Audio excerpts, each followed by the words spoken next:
to be able to watch later on if they're not able to attend right now. Yeah, we've been getting lots of requests, so okay. Okay, perfect. Thank you. Hi, everyone, and welcome to the session. This is the art of allyship, and I am just going to get started right away.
When the blood in your veins returns to the sea and the earth in your bones returns to the ground, perhaps then you will remember that this land does not belong to you. It is you who belong to this land. The reason I wanted to start my land acknowledgement with the previous slide in that video is because I want you to understand that the connection that Indigenous people have to the land is best described in a feeling. I would like to take this opportunity to acknowledge that the land I am delivering this presentation from is the traditional territories of the people of the Treaty 7 region in southern Alberta, which includes the Blackfoot Confederacy comprising of the Siksika, the Pakainai, the Kainai First Nation, the Tsuut'ina First Nation, and the Stoney Nakoda, including the Shiniki, Bearspaw, and Wellesley First Nations. The city of Calgary is also home to the Métis Nation of Alberta Region 3 and many Indigenous people who have forged a home in the urban centers. Reading a land acknowledgement can be a very respectful action on the part of an ally, but you first need to understand why you're reading it, what it means to community, and how your actions help. I hope you're able to take in my coworker Jamie Harmon's presentation earlier on land acknowledgements. It's a wonderful presentation, and if you weren't, hopefully you can request to view that. The land acknowledgement itself, it's a formal statement. And what it does is it recognizes and respects Indigenous peoples as the traditional stewards of this land and the enduring relationship that exists between Indigenous peoples and their traditional territories. So I was born on beautiful Prince Edward Island to a wonderfully mixed family. My Indigenous heritage is very important to me, and we have many traditional ways braided into our lives. Smudging, tending to my gardens, and drumming are all ways that I connect to Creator and to my ancestors. I've committed myself to work consistently to have my actions and verbiage work towards being an ally in the LGBTQ2+ community. I love my family very much. I have my husband, Michael, of 20 years, and I have two, I guess, not teenagers anymore. I have a 20-year-old son now and a 17-year-old daughter and two little French bulldogs. So we are busy, but in a good way. And that's one of my best friends in the picture on the lower left-hand side. His name is Atul, and he works at Alberta Health Services as well. I'm very blessed to have my mother and stepfather, Louise and Emile, as parents, not just parents, but mentors and elders as well. I've learned so much from them, ceremonies, many lessons from Mother Earth. And my favorite lesson from them is how to be still. Sometimes I come from the city to visit them in New Brunswick, and they say, "You still have the city in you, Sondra. Just it's going to take some time." And it usually takes a week is what my stepdad said. But I feel like now I'm so apt to like decompressing and getting the city out of me, it's a couple days. That's about it. So that is my children to the far right under the family teepee. We've all learned how to erect and take down the teepee, going to the forest and foraging for new trees. If we need to create new logs, we will just grab them from the forest behind our house. We've all learned how to do this, and we've spent many summers camping in it as well. It makes for a great tent. My family's father is in the middle. That's the Goodwins of beautiful Yarmouth, Nova Scotia. These are a few of his 10 siblings. They're all very close together, and they all are mixed settler descent, mostly British, who have been living in the area of Yarmouth since the 1600s. It's funny, they're all blonde with blue or green eyes. Beautiful family.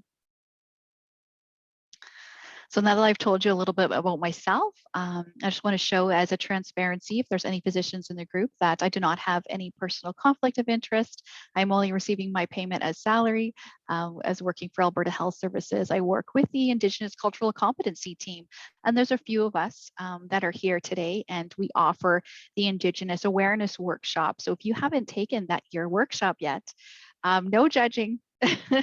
It's a little overdue, but that's okay. We offer them every 2 weeks. You can just go on my learning link and search for Indigenous, and you'll see all of the courses that we provide on there. We'd love to have you. The objective of the course today, it's to provide an insight into allyship and instigate discussion about being an ally and what that truly entails. There's a lot of different verbiage when it comes to allyship. Some people call it allyship, some people call it accomplice, but the intent and the impact are the same. How can we make a positive impact on the lives of the marginalized, oppressed, and minority? How can we transfer our well-meaning thoughts into actions? And how can we truly make a difference where it's needed? Thank you so much for your interest in being here today. It's through developing connections that we begin to understand each other. There is no reconciliation until you recognize the dignity of the other, until you see their view. You have to enter into the pain of the people. You've got to feel their need. So what I want to do, and because we have a large group today, I'll just ask you to stay on mute, but I'd like for you to come into the chat box and answer this question for me. What does allyship mean to you? What's your personal definition of being an ally? There's no right or wrong answer here. I'm just looking maybe for some vulnerability and for you to be honest. So you can just put in the chat box, and I will have my lovely coworker, Joanna. Hello, Joanna. Hello.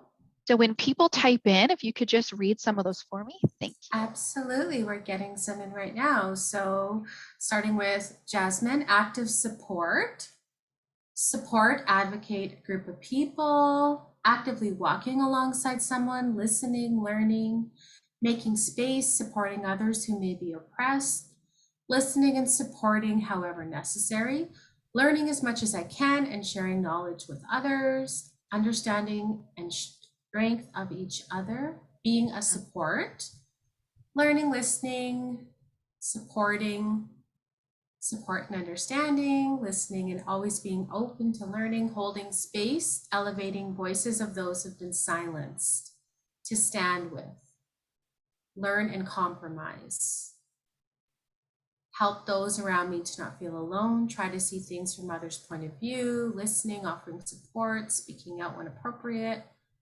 being on someone's side, unlearning, reevaluating. We've got lots here, Sondra. Am I doing what I can? This will be the half an hour. That's good. Yeah, being no. a Just safe give me a few more, because I feel like there's a lot of similar, and I love it. Sharing experiences together, learning from one another, listening, learning, supporting, creating safe workspaces. Thanks so much, Joanna. I appreciate that. And I love how many times I heard Joanna say the word listening. And listening is one of the most important things that you can do. And I'm talking about active listening, not just like when your spouse or your partner kind of talks, you're like, yeah, you hear what they're saying. It's more about listening and speaking back to them. So it's that active part of listening where you truly are taking in and you're absorbing into yourself what they're saying to you and what is important to them. So those were some great definitions of allyship. And we're going to go over definition a few times. I just wanted to include them in a couple different viewpoints to capture their true meaning. So an ally, it's a person who advocates for the human rights of marginalized and vulnerable people by challenging, there's that action part, discrimination and stereotypes. And being an ally, it's about disrupting those oppressive spaces by educating others on the realities and histories of marginalized people. We'll go into how important education is in a little bit.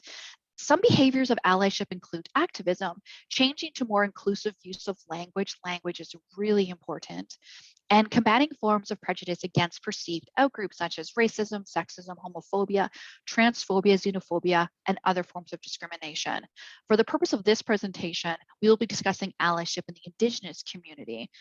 The term ally means that you recognize the privilege that settler cultures have and take for granted. It also implies that you challenge and work towards breaking down those barriers that continue to violate Indigenous communities. Being an ally requires social action, strength, courage, lots of humility, and a support network. It's important to understand the basics of allyship before we move forward. So again, an ally is someone who stands up for another's justice and dignity, even when, or especially when, those people or groups of people are not present. An allyship, it's not an identity. It's a lifelong process. It's not a binary, it's on a spectrum scale, much like racism that we'll get into. It's that lifelong process of building relationships based on trust, consistency, and accountability with marginalized individuals and or groups. The importance of that last statement is really profound. It's a lifelong process. There's no certificate for being an ally. You don't get a certificate for being a good person. You don't get a certificate for being an ally. It's your actions and your commitments that speak for themselves, as do your consistency.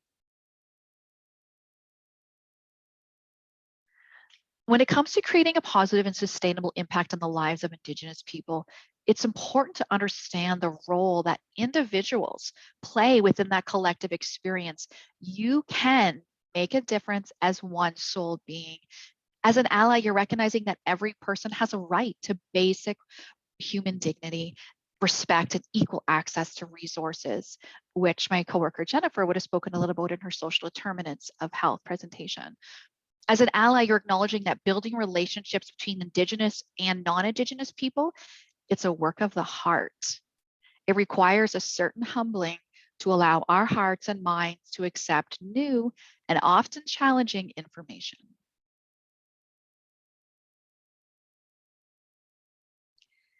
So here's a list about becoming an ally with Indigenous people. I really like this list. So this was created by Break the Silence Nova Scotia, and it clearly highlights some options of actions for allies. And I hope that it's big enough on your screen to see. When it says defer to Indigenous leadership, decision-making, and priorities, it reminds me of one of my favorite sayings, nothing about us without us. When you go back into history and you break down the Indian Act, the first thing you realize is that entire piece of legislation was created by European settlers. And of course, the history tells a story of who the benefactor was. It wasn't the Indigenous people. Nothing about us without us. It's a great reminder that as a non-Indigenous ally, your job is to listen, listen, listen, and support through action where needed and when you're asked. Leave the leadership and decision making to those in the community that you're acting as an ally for. One of the first things that I wanted to do when I was creating this course is to get out in community. I wanted to speak to Indigenous people who were in all different areas of the spectrum. I wanted to speak to Indigenous people who were academics, who were working with Alberta Health Services, who were deep in the community and very much involved with traditional ways. So this is my friend Scott Calling-Last. And Scott Calling-Last used to work for Alberta Health Services. He was a street outreach worker for many years, and he's a very well-known member of the Blackfoot Nation and from the Calling-Last beaver bundle holder clan. It's a very cool video of his grandfather and his ancestors. If you Google calling last beaver bundle holder, you're going to see one of the very first videos of an Indigenous ceremony that was allowed to be filmed. Scott says, I feel it's important for non-Indigenous people to be supportive of Indigenous causes because it shows the Indigenous community that they're not alone in their fight, that a cause important to them, clean drinking water, missing and murdered Indigenous women and girls, land rights, it's understood. And it also bears important to non-Indigenous too. This promotes connection between the groups. That's kind of what life's all about, connection. And here's my friend, beautiful Arrow Big Smoke. Arrow is a well-known activist. She's a member of the Pecanine Nation. She's a registered nurse with Alberta Health Services, and she has a very important role as being an Indigenous nurse navigator with the cancer community with AHS. And what Arrow is saying is that allyship is about being open-minded, flexible, and recognizing that the client is the expert of their own care. Try to come from a place of compassion and understanding to allow for trust and relationships to develop. And I'm going to ask you to do a little more work with your fingers here today. What I want to know, and please be vulnerable with me. I love when people are honest. What are your apprehensions, if you have any, about becoming an ally? Perhaps you've been wanting to work with a certain community for a while, but you're just not sure where to start. I want to know what some of your apprehensions are. So if you could type those into the chat box, I will have the lovely Joanna read those for me again.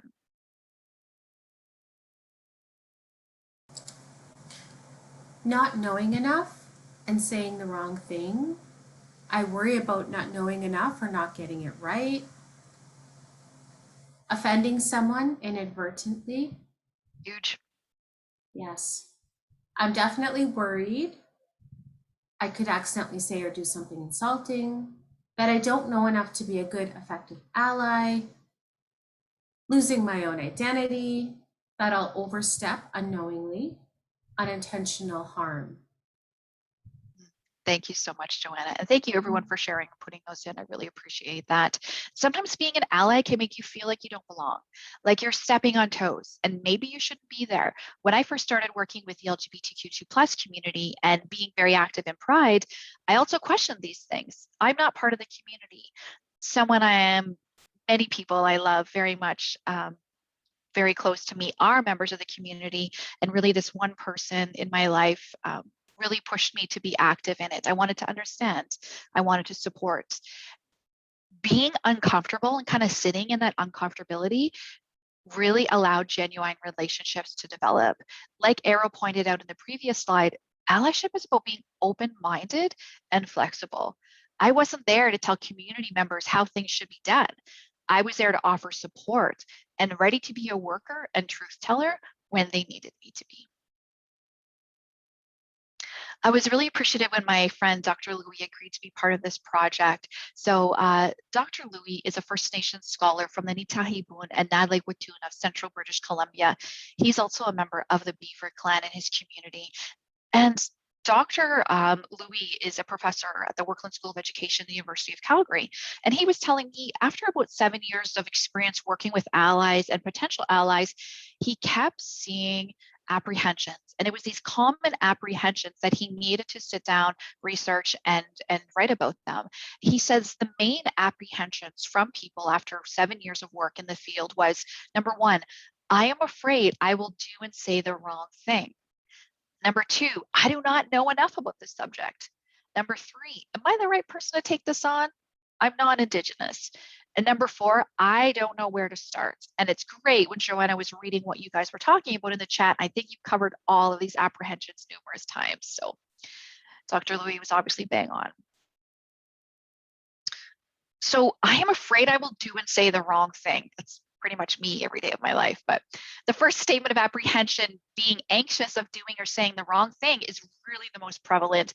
Allies are concerned that a deficiency of experience will inadvertently result in being offensive or getting something terribly wrong. Essentially, this is often the worry of seeming to be racist. Anti-racist or decolonizing education is frequently perceived as a fraught space for non-Indigenous educators. I believe it is a conceptualization of racism that creates that apprehension. Binary versus spectrum. So most people have a binary understanding of racism. Either you're a good person or you're a racist. That's the way it works. It's not actually how it works. So we are more on a spectrum based with racism. Viewing the world through that binary leaves us in constant danger of doing or saying one thing and finding ourselves on the racist side of the binary, both in society's assessment of ourselves and the opinion of ourselves. In reality, racism or any type of oppression is on a spectrum, not a binary. And by recognizing that racism is not a binary, we grant ourselves some freedom to engage in teaching, learning, and discourse in subject areas previously too fraught, because we can survive unknowingly saying the wrong thing on occasion without that fear of being branded a racist. This isn't a license to engage in racist behavior, of course. Instead, it's more of a prompt to recognize that we all unknowingly participate in oppression through racism, and we do have a responsibility to practice reflection as a prelude to changing that behavior. So this is a racism scale, and this was in the States, and this was one that I changed to reflect. A lot of it had to do with Black Americans, so I wanted to change that to have to do with Indigenous people. Look at this scale. Where do you fall? And I hope that the typing is large enough. I made the font as big as I could. Think of where you may be, and I don't need to hear from you because that's a personal thing, but this position is not stagnant. So allow yourself, give yourself a break. You know, some people are so hard on themselves. It's okay. I know a lot of people that take this class tell me they're kind of in between the white savior and allyship. Some people look at the scale and they say, oh gosh, I often say I don't see color, which is down on the denial area. So, I have friends who are Native, woke justification. We're all going along this spectrum. Really, we're not stagnant in one area. And given the day or given the time of our learning or where we are on our learning journey, we're going to be going along the scale, hopefully more towards the awareness and allyship. I just thought this was kind of cute. How I thought racism worked before anti-racism education. You're either racist or you're not. And how I think racism works now. So the next apprehension that Dr. Louis was talking to me about was people thinking, I do not know enough about this subject. Am I the right person to take it on? The second and third levels of apprehension are emerging from the first. So allies are frequently supposing that achieving expert status is a prerequisite to engage in any work for reconciliation, decolonization, or Indigenization. In many cases, adhering to this resolute conviction that only Indigenous people can engage in this work. And of course, we know that's not true. I contend that any ally, any of you, can engage with this subject regardless of your contextual knowledge if you position yourself as a learner alongside the community. So the expectation is not that you will lead a ceremony or become a knowledge keeper. Those are for Indigenous people within the community who have earned those rights. But the expectation is that you will model pursuing and valuing Indigenous ways of knowing and being in your context. It's imperative to reflect on the two aims of Indigenous education.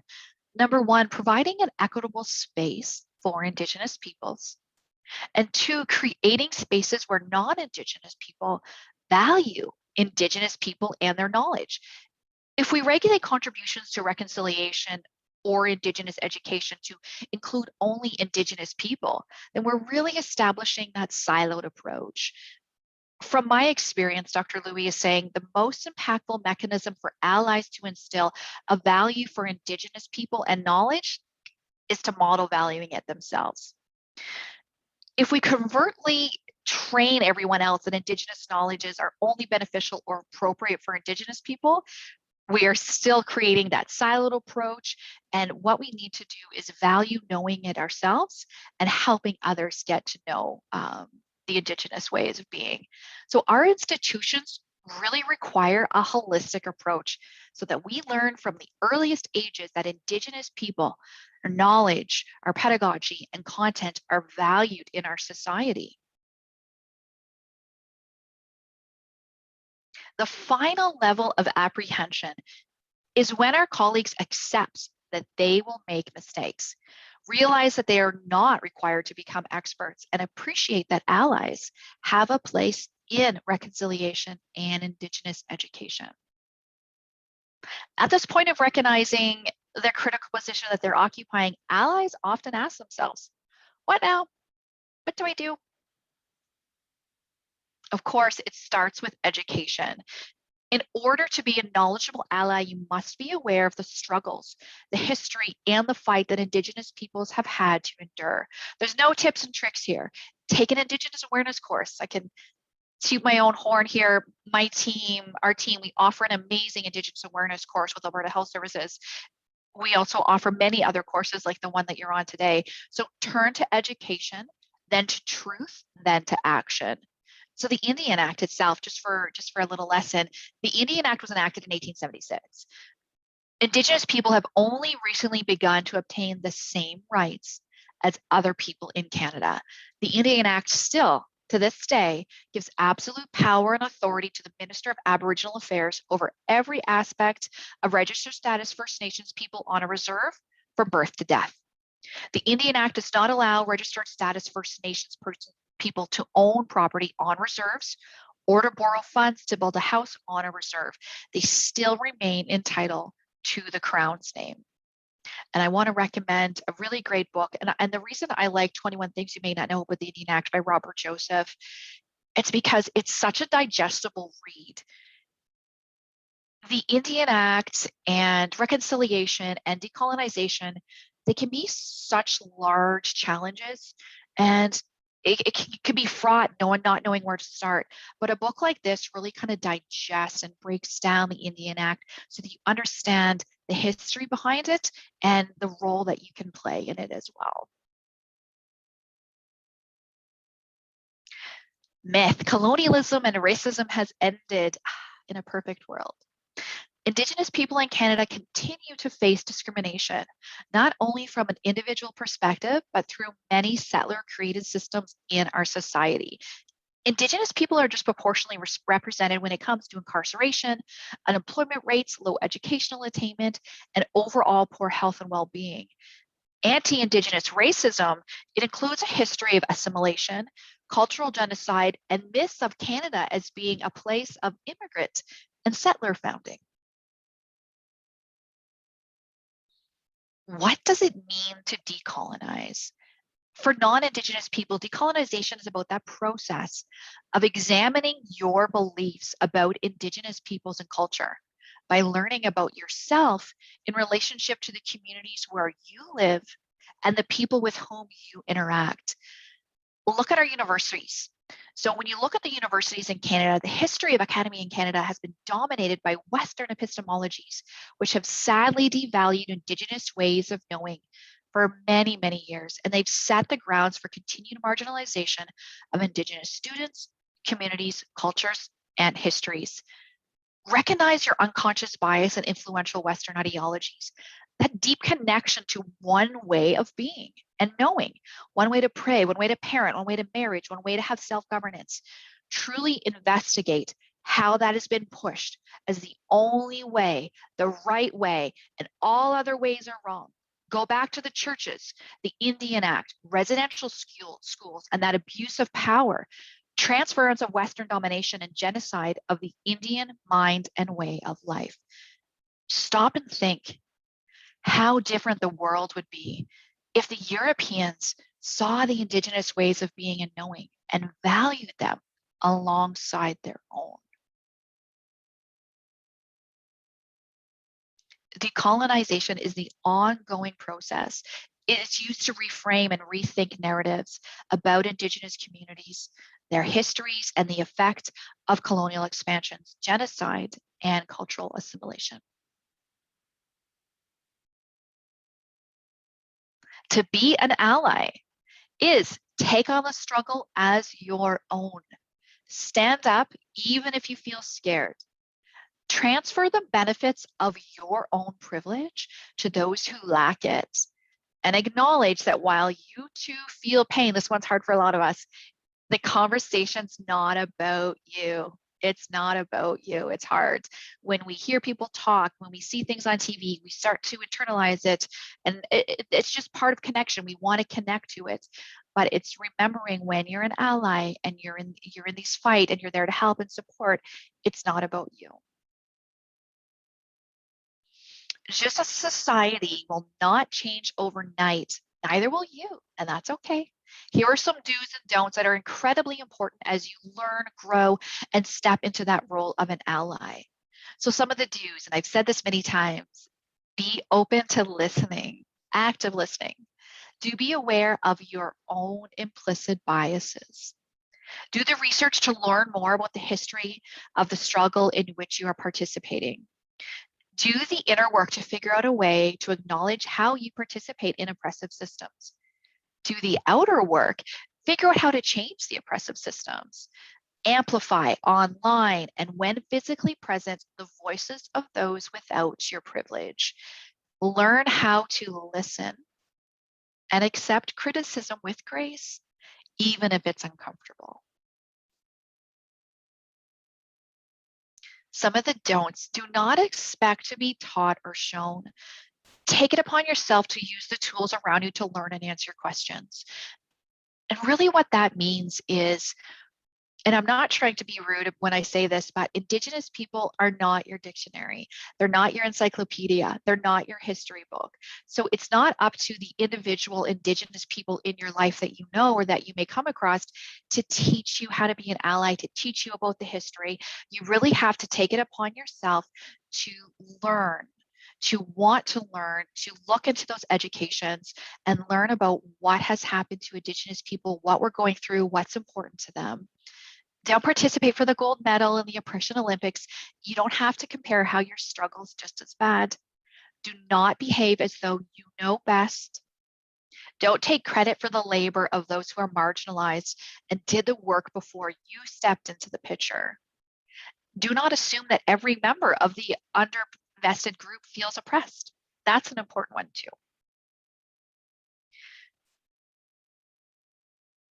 Understand that education is an ongoing process. Delving into the journey of allyship is an ongoing process. Allyship is always something you're going to be working on. If you think and come from the heart, if you think and come from a place of learning, and that's the perfect thing. You're going to make mistakes. You're going to say the wrong thing. It's okay. We're all going to say and do the wrong thing almost on a daily basis if you're me. But if you really position yourself as a learner, then you know what? People are going to forgive you for it. I'm learning. I'm on my journey. Please bear with me. We learn from that and we grow. So allyship is a way of being and doing. Take time to reflect on your personal motivation.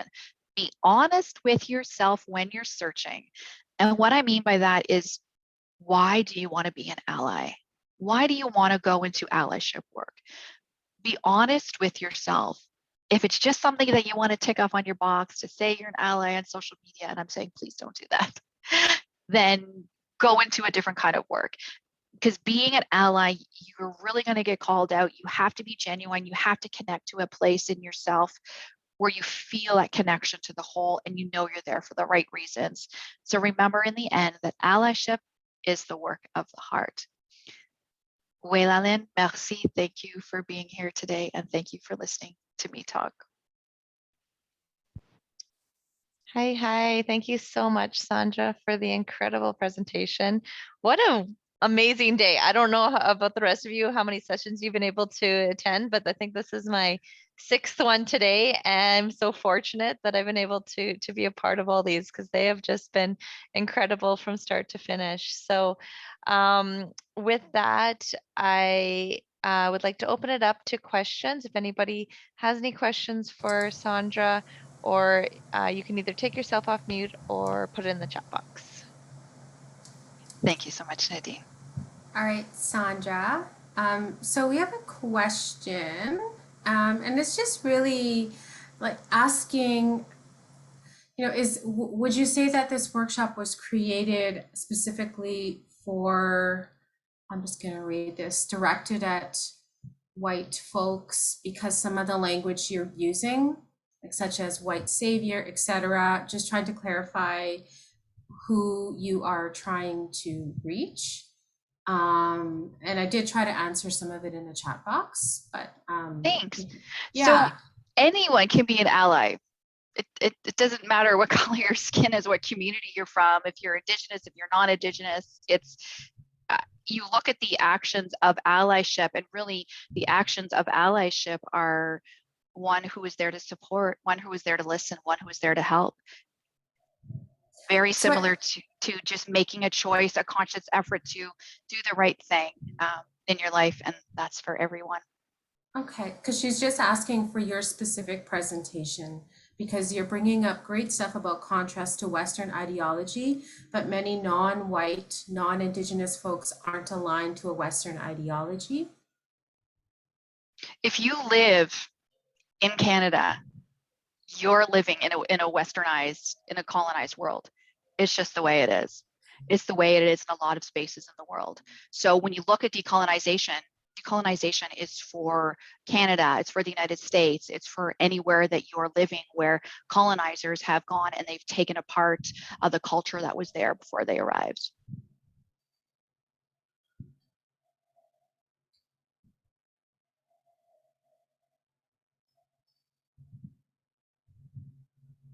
It's the only question that I see, and she hasn't responded, so I'm hoping that you answered her question.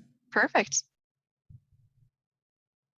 Great. And if anyone has any questions or if they want to contact me personally, it's just sondra.baker@ahs.ca to connect with our Indigenous education team. It's indigenous.education@ahs.ca. And you can ask us any questions about the workshops that we offer for individuals or for groups as well.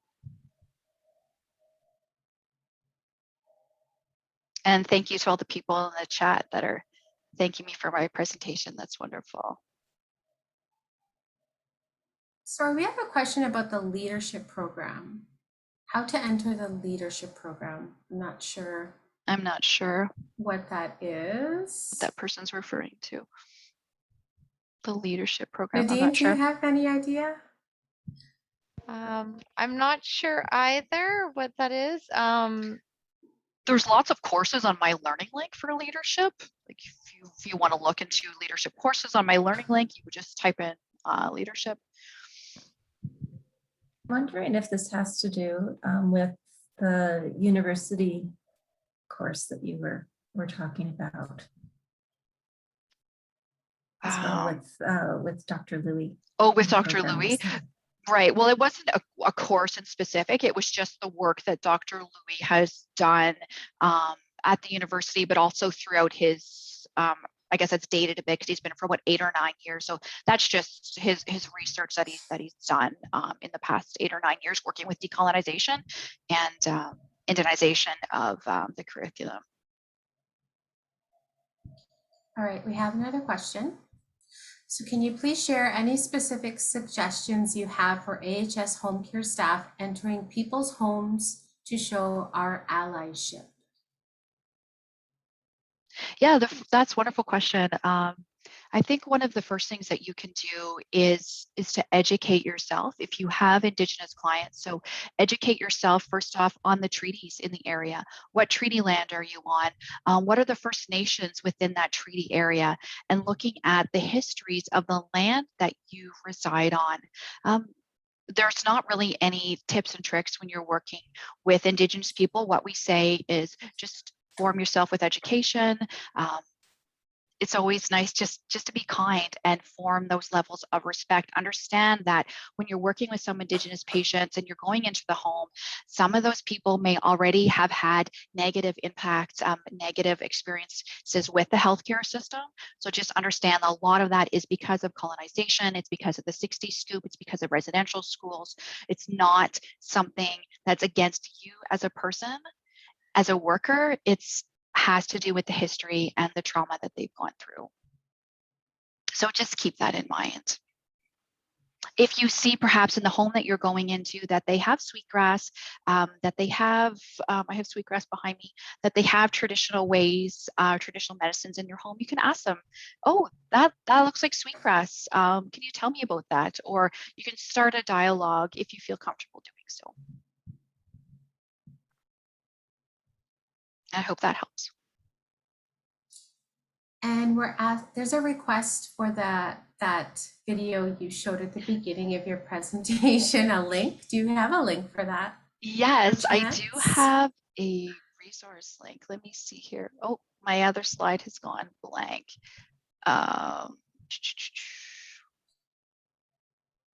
If you email me, the person that's wanting that YouTube, email me, sondra.baker@ahs.ca, and I will send you a link to that YouTube video. It's wonderful. Then you can watch the whole thing. The song is beautiful.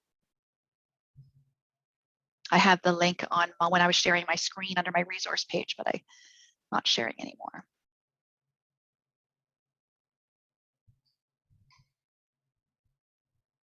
Oh, can you speak more about actionable things we can do as allies to Indigenous people? You know, it's hard. And I know that people ask us that too when they come to our workshops. What can I do? Right. And I don't think that people are being lazy when they ask that. I think they just genuinely want to know what they can do. And really, it's about educating yourself, looking into what's going on to your treaty area, to your land, getting to know Indigenous knowledge and way of being and valuing that. And that is just one of the main things that allies can do. If you want to get involved, you can go to the Indian Friendship Center. I love the Friendship Centers. Now that things are opening up again, yay, we're kind of getting back to normal. Friendship Centers love when non-Indigenous people come in because they're always offering programs to get to know the communities, to get to know the culture. And it's just a really great resource in the communities that's really undervalued a lot of times. So research the Aboriginal Friendship Center in Calgary or where you are, and you'll be able to connect to some great community resources that way. You're welcome, Laura.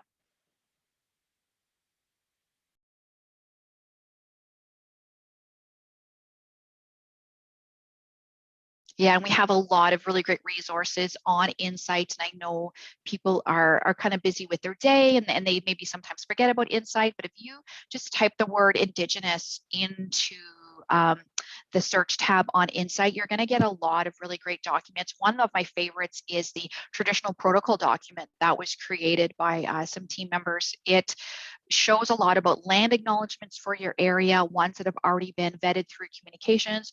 It talks about the importance of tobacco and using that as an offering when you're working with elders and community members, very important. There's a lot of different gifting things on there and just some really great community-based items that you should be aware of if working with Indigenous communities. So again, that would go to that lady who was asking about the home care. Research traditional protocol document on Insight, and you're going to find some great stuff in there. And I think that's it in the chat box. Finished 15 minutes early. People can have a coffee. Just a reminder before people go, we did have a new session by Elder De La Wasis, the summer solstice drumming and singing session from 1 to 3 p.m. So encourage you to refresh your calendar for that. We also encourage everyone to participate in the short survey with a chance to win weekly prizes of beautiful Indigenous items. Winners are announced during the highlight and closing session. Closing prayer session. So we just encourage you to continue to look for the Together for Health website. Even following the month's end, we will continue to keep it live and update it as new opportunities come up and opportunities as allies, how you can potentially get involved or take action as well. So just wanted to add those pieces. And then Joanna, glad you we'll have another cultural education presentation, a new one that we've added for Friday on missing and murdered Indigenous women and girls, which will be another great session. And still more to come. There's still more on the website, so please continue to check it out. Thank you so much. Thank you. All right, we're done. We're letting people go then. All right. Thank you so much, everyone. Bye-bye. Thank you.